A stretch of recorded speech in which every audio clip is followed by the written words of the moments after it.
Existe aussi la mort de Jean-Louis Debré à l'âge de 80 ans, issu de la dynastie Debré, cette grande famille de médecins, d'hommes politiques. Il était ancien ministre de l'Intérieur, président de l'Assemblée nationale, du président du Conseil constitutionnel. Il fut bien sûr un très proche de Jacques Chirac. Les hommages à sa mémoire se sont multipliés aujourd'hui. Alexandre Chauveau.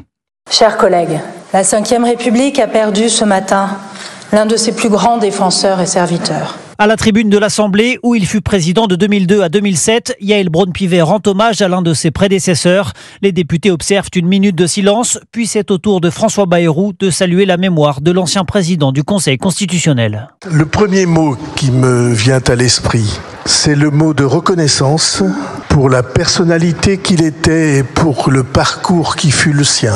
Et s'il faut trouver un adjectif pour illustrer le chemin de Jean-Louis Debré, cet adjectif sera d'abord l'adjectif républicain. À gauche, Mathilde Panot adresse elle aussi ses pensées républicaines aux proches de Jean-Louis Debré, signe de l'unanimité suscitée par cette figure de la Ve République.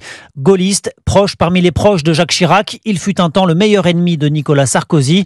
Il a consacré sa vie à une certaine idée de la France, une vie de fidélité, de rigueur, généreuse et libre. Salut de son côté Emmanuel Macron sur X.